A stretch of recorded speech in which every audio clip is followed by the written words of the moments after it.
मैं डॉक्टर ज्योति डुंगडुंग राम लखन सिंह यादव महाविद्यालय रांची के राजनीति विज्ञान विभाग के सेमेस्टर 3 के छात्रों के साथ उनके कोर पेपर 7 प्राचीन और मध्यकालीन पाश्चात्य राजनीतिक चिंतन के तीसरे अध्याय में अरस्तु का क्रांति संबंधी सिद्धांत या अरिस्टोटल्स थ्योरी ऑफ रिवोल्यूशन के बारे में आज चर्चा करूंगी। तो इस चैप्टर में अरस्तु ने क्रांति के संबंध में जो अपने विचार रखे हैं, अपने विचार दिए हैं, उसको हम जानेंगे। तो वर्तमान में क्रांति का अर्थ उन मूलभूत परिवर्तनों से है जिनसे समाज में व्यवस्था बदल जाती है, लेकिन अरस्तु ने क्रांति का अर्थ अलग ही व्यक्त किया है। अरस्तु के अनुसार क्रांति का अर्थ है संविधान में परिवर्तन। संविधान में होने वाला छोटा बड़ा परिवर्तन, संविधान में किसी प्रकार का संशोधन होना, जनतंत्र का उग्र या उदार रूप धारण करना, जनतंत्र का धनिक तंत्र का या धनिक तंत्र का जनतंत्र का विनाश किया जाना, या सरकार में किसी प्रकार का परिवर्तन हुए बिना एक अत्याचारी शासक का दूसरे को हटाकर अपनी सत्ता स्थापित करना, इन सब बातों को अरस्तु क्रांति मानता है। संविधान में पूर्ण परिवर्तन के फलस्वरूप राज का स्वरूप पूर्णतः बदल जाए तो इसे पूर्ण क्रांति कहा जाता है। और अगर संविधान में परिवर्तन के फलस्वरूप उसके किसी एक भाग में परिवर्तन हो जाए तो वह आंशिक क्रांति कहलाता है। तो इस तरह से पूर्ण क्रांति वह है जब उनसे शासन व्यवस्था में पूर्ण परिवर्तन हो जाए, जैसे निरंकुश तंत्र जनतंत्र में परिवर्तित हो जाए। और आंशिक क्रांति तब होती है जब शासन के किसी एक भाग में उग्र परिवर्तन किए जाए, किसी एक भाग में, तो वह आंशिक क्रांति कहलाती है। यह आवश्यक नहीं है कि इस प्रकार के परिवर्तन के लिए रक्तपात किया जाए। अरस्तु संविधान में परिवर्तन को ही क्रांति कहता है और संविधान में परिवर्तन चुनाव, धोखे अथवा रक्तहीन उपायों द्वारा भी हो सकते हैं। अब आगे देखते हैं क्रांति के उद्देश्य। अरस्तु ने क्रांति के जो उद्देश्य बताए हैं वह है, पहला, कभी कभी क्रांति का उद्देश्य राज के संविधान को परिवर्तित करना होता है, जैसे अल्पतंत्र को जनतंत्र में या जनतंत्र को कुलीन तंत्र में परिवर्तन करने का उद्देश्य।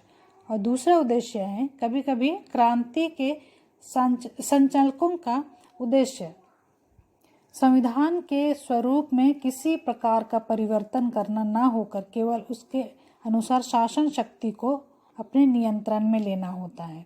मतलब क्रांति के संचालक जो होते हैं उनका जो उद्देश्य होता है वह संविधान के स्वरूप में किसी प्रकार का परिवर्तन ना करके केवल शासन शक्ति को अपने नियंत्रण में लेना चाहते हैं। यह भी क्रांति के उद्देश्य है। और तीसरा है, कभी कभी क्रांति का उद्देश्य विद्यमान संविधान को और अधिक यथार्थवादी बनाना चाहते हैं। जो संविधान है उसे और अधिक यथार्थवादी बनाना चाहते हैं, जैसे प्रजातंत्र को वास्तविक प्रजातंत्र बनाना चाहते हैं। और चौथा है, कभी कभी क्रांति के संचालक केवल राज के थोड़े से पदों में ही परिवर्तन करना चाहते हैं और संविधान या शासन व्यवस्था में कोई परिवर्तन करने के पक्ष में नहीं होते हैं। ये क्रांति के उद्देश्य हैं। इसके बाद आगे देखते हैं क्रांति के प्रकार। अरस्तु ने क्रांति के 5 प्रकार बताए हैं। पहला है आंशिक और पूर्ण क्रांति। यदि संपूर्ण संविधान बदल दिया जाए तो वह पूर्ण क्रांति, और जब कोई महत्वपूर्ण भाग, संविधान का कोई महत्वपूर्ण भाग बदल दिया जाता है तो वह आंशिक क्रांति कहलाता है। और दूसरा है रक्तपूर्ण और रक्तहीन क्रांति। जब संविधान में परिवर्तन सशस्त्र विद्रोह के कारण व खून खराबे के कारण हो तो उसे रक्तपूर्ण क्रांति कहते हैं। और जब संविधान या शासन का परिवर्तन बिना किसी रक्तपूर्ण उपद्रव के संभव हो तो उसे अरस्तु ने रक्तहीन क्रांति कहा है। और तीसरा है व्यक्तिगत और गैर व्यक्तिगत क्रांति। जब किसी महत्वपूर्ण व्यक्ति को हटाकर संविधान में परिवर्तन किया जाए तो वह व्यक्तिगत क्रांति कहलाएगी, किंतु बिना शासक को बदले संविधान में किए जाने वाले परिवर्तन गैर व्यक्तिगत क्रांति कहलाती है। और चौथा है वर्ग विशेष के विरुद्ध क्रांति। जब धनिक तंत्र या अन्य किसी वर्ग विशेष के विरुद्ध क्रांति करके किया जाने वाला संवैधानिक परिवर्तन इस प्रकार के क्रांति कहलाते हैं। या धनिक व्यक्ति किसी निर्धन व्यक्ति किसी धनी या राजा के विरुद्ध विद्रोह करके राज्य में जनतंत्र की स्थापना करना चाहते हैं, तब ये वर्ग विशेष के विरुद्ध क्रांति कहलाती है। उसके बाद पांचवा है वैचारिक क्रांति। जब किसी राज्य में कुछ वक्तागण अपने भाषणों द्वारा राज्य में क्रांति ला दे तो इसे वैचारिक क्रांति कहा जाता है। या जब किसी राज्य में कुछ करिश्मातिक नेतागण अथवा व्यक्ति जो अपना लोक लुभावनकारी नारों के द्वारा या शब्द चमत्कार द्वारा अपनी महत्वाकांक्षा को पूर्ण करने के लिए राज्य में क्रांति ला दे तो उसे वैचारिक क्रांति कहते हैं। आगे सुनते हैं क्रांति के कारण। अरस्तु ने क्रांति के 3 कारण बताए हैं। पहला है सामान्य कारण, और दूसरा है विशिष्ट कारण, और तीसरा है विशिष्ट शासन प्रणालियों में क्रांति के विशिष्ट कारण। तो किसी किसी के बुक में या दूसरे राइटर के बुक में 3 कारण जो दिए हैं उसमें मूल कारण, पहला मूल कारण बताए हैं, दूसरा सामान्य कारण और तीसरा जो है विशेषीकरण। तो यह भी सही है। तो हम देखते हैं पहला में सामान्य कारण। अरस्तु ने जो क्रांति के जो 3 कारण बताए हैं उसमें पहला कारण है सामान्य कारण। अरस्तु क्रांति का मूल कारण असमानता को मानता है। जब मानवता की दृष्टि में सभी समान है तो अधिकारों, धन संपत्ति आदि में किसी प्रकार की विषमता न होकर समानता होनी चाहिए। जब मानव की दृष्टि में सब समान है फिर भी अधिकारों, धन संपत्ति इन सब चीज़ों में विषमता न होकर समानता होनी चाहिए। लोग सदा अपनी समानता की तुलना दूसरों से करते हैं, और जब वह पाते हैं कि एक ही प्रकार से एक ही सबको सबका जन्म एक समान हुआ है तो दूसरों से कम अधिकार उन्हें क्यों मिला है। सब कोई समान है तो अधिकार उन्हें क्यों कम मिला है। तो इसमें असंतोष पैदा होने लगता है लोगों में, और जो यह असंतोष कभी कभी विद्रोह, ये लोग विद्रोह करने लगते हैं और यही विकराल रूप धारण करके क्रांति को जन्म देता है। यह है पहला जो क्रांति के कारण है, उसमें सामान्य कारण में अरस्तु ने कहा है। और दूसरा है विशिष्ट कारण, क्रांति के विशिष्ट कारण। विशिष्ट कारण में पहला है शासकों की धृष्टता और लाभ की लालसा। जब शासक वर्ग जनहित की चिंता न करके वे अपने लालच के कारण या लालच के वश में आकर जनता के हितों को ध्यान में न रखकर अपने घर भरने या अपने स्वार्थ की पूर्ति करने लगते हैं तो जनता उग्र होकर क्रांति करने लगती है। ये है शासकों की धृष्टता और लाभ की लालसा। दूसरा है श्रेष्ठता की भावना। जब समाज में कुछ लोग स्वयं को दूसरों से श्रेष्ठ समझते हैं और धन तथा कुलीनता के आधार पर शासन हथियाने का प्रयत्न करते हैं तो जनता में क्रांति की भावना पैदा होती है। तीसरा जो कारण है भय। अपराधी दंड भय से बचने के लिए विद्रोह करते हैं। यदि कोई अपराधी है, अपराध कर लेता है, उसके बाद उसे दंड मिलने के भय से वह विद्रोह करता है, और कुछ लोग संभावित अन्याय के भय से विद्रोह कर देते हैं। अविश्वास भय को जन्म देती है और भय क्रांति को। चौथा है शक्ति संतुलन। राज्य में परस्पर विरोधी वर्गों के बीच शक्ति संतुलन का अभाव क्रांति को जन्म देता है। प्रायः निर्बल पक्ष सबल पक्ष के साथ लड़ाई मोल लेना पसंद नहीं करता है। 5वां है जातियों की विविधता। जातियों की विभिन्नता के कारण राज्य में द्वेष, कलह, फूट आदि के बीज विद्यमान होते हैं, जो कभी कभी क्रांति को जन्म दे देते हैं। 6वां है अल्प परिवर्तनों की उपेक्षा। परिवर्तन प्रकृति का नियम है। जब हम अल्प परिवर्तनों को या तो समझ नहीं पाते या फिर उनकी उपेक्षा करते हैं, तो समय व्यतीत होने के साथ साथ ये क्रांति के कारण बन जाते हैं। छोटी सी बात भी कभी कभी विकराल रूप धारण कर लेती है और ये क्रांति को जन्म देती है। 7वां जो कारण है वह है घृणा तथा परस्पर विरोधी विचारधाराएं। जब राज्य में एक वर्ग या दल बहुत समय तक सत्तारूढ़ रहता है, तब उसका विरोधी वर्ग या दल उससे घृणा करने लगता है। इस घृणा का कुछ समय के बाद क्रांति के रूप में विस्फोट हो जाता है। तो इस तरह से सत्तारूढ़ दल के प्रति दूसरे वर्ग घृणा करने लगता है और यही धीरे धीरे क्रांति का रूप ले लेता है। 8वां जो है शासक वर्ग की असावधानी। कभी कभी शासक वर्ग अज्ञानता या असावधानी के कारण राजद्रोहियों को महत्वपूर्ण पदों पर नियुक्त कर देता है। शासक वर्ग की अज्ञानता और असावधानी के कारण राजद्रोहियों को महत्वपूर्ण पदों पर नियुक्त कर देता है और मौका मिलने पर ये व्यक्ति शासन का तख्ता पलट कर देते हैं। और 9वां है द्वेष भावना। राज्य अधिकारियों के आपसी मनमुटावों के परिणाम स्वरूप भी क्रांतियों का जन्म होता है। और नेक्स्ट जो है 10वां है मध्यम वर्ग का अभाव। मध्यम वर्ग समाज में संतुलन बनाए रखने में सहायक होता है और मध्यम वर्ग के अभाव में धनिकों और निर्धनों के बीच की खाई और अधिक गहरी हो जाती है, जिससे क्रांति शीघ्र ही होने की संभावना रहती है।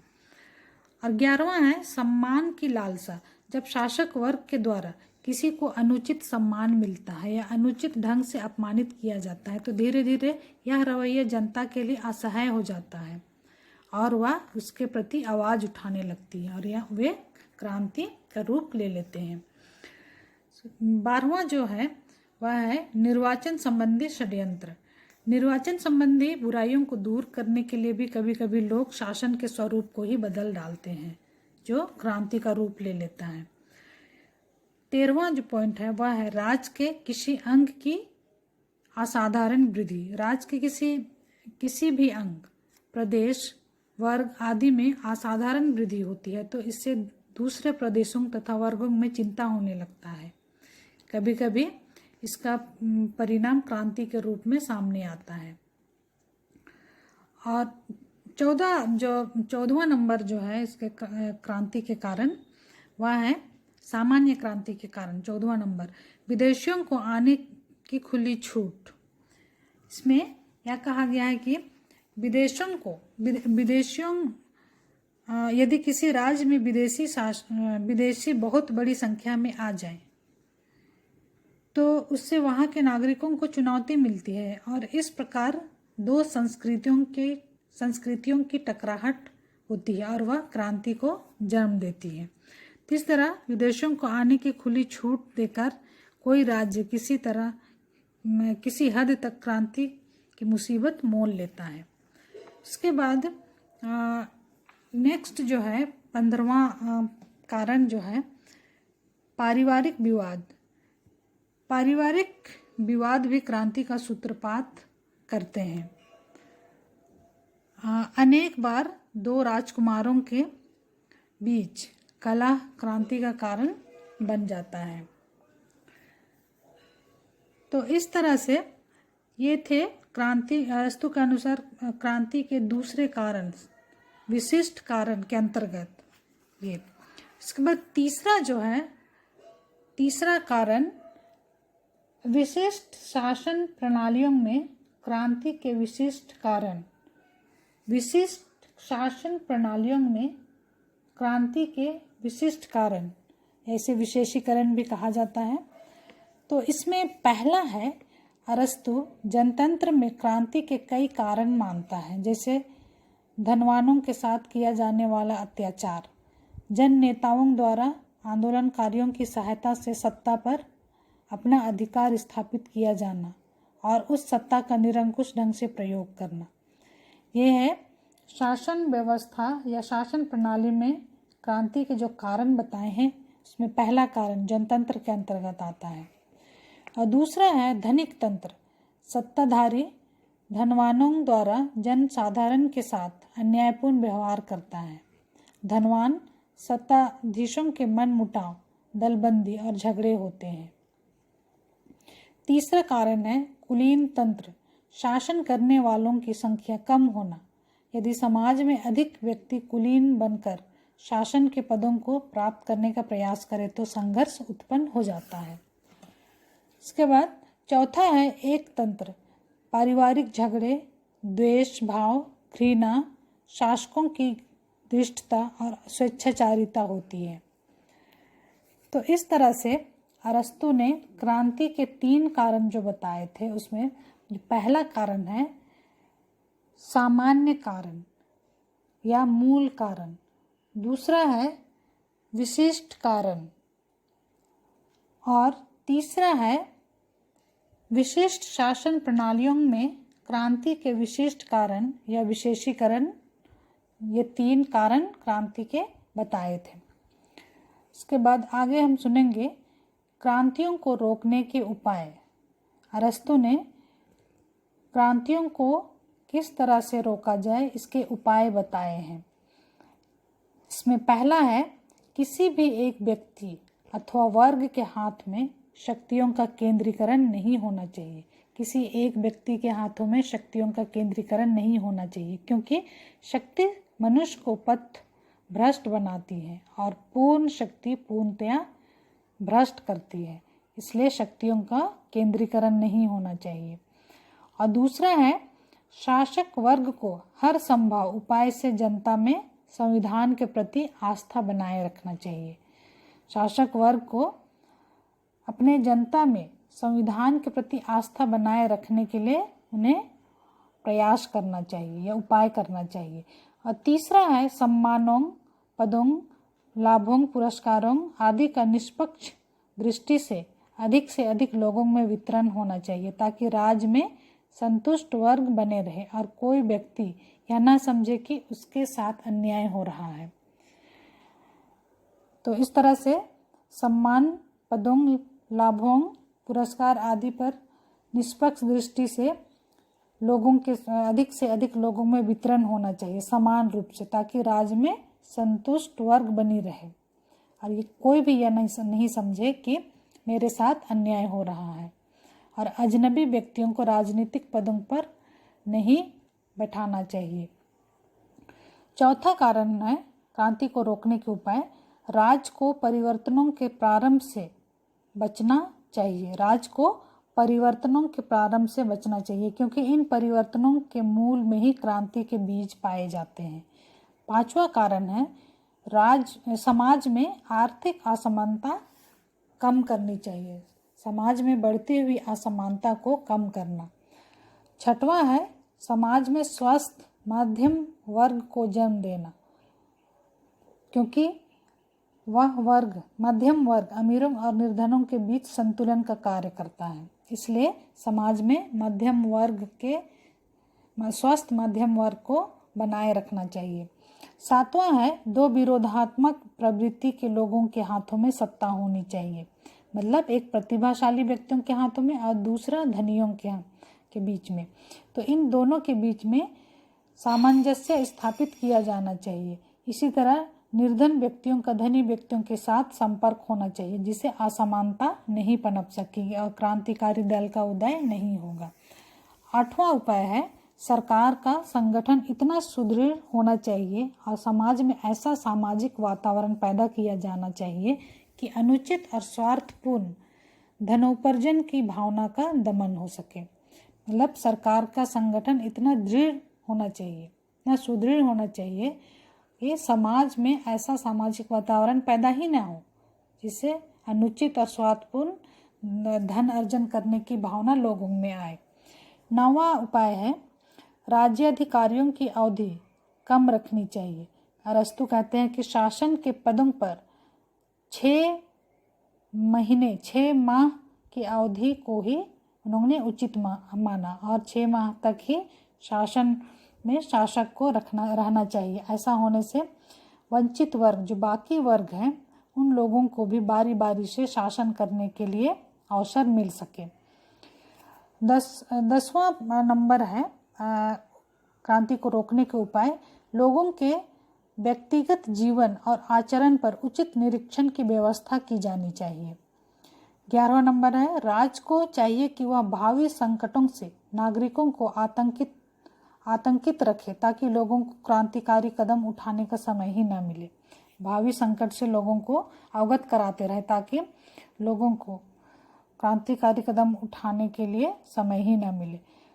और नेक्स्ट है 12वां जो उपाय है वह है राज की सुरक्षा को सर्वोच्च प्राथमिकता दी जानी चाहिए और आवश्यकता पड़ने पर व्यक्तिगत जीवन तक में राज को हस्तक्षेप करना चाहिए। मतलब राज की सुरक्षा को ही प्राथमिकता दी जानी चाहिए और आवश्यकता पड़ने पर व्यक्तिगत जीवन में भी राज को हस्तक्षेप करना चाहिए। यदि राज में पारस्परिक विवाद एवं अभिन्नता के कारण क्रांति होती है तो राज को उसमें भी हस्तक्षेप करना चाहिए। तो इस तरह से अरस्तु ने राज को व्यक्तिगत जरूरत पड़ने पर व्यक्तिगत जीवन में भी हस्तक्षेप करने की अनुमति देता है। तो ये थे अरस्तु के द्वारा बताए गए क्रांति को रोकने के उपाय।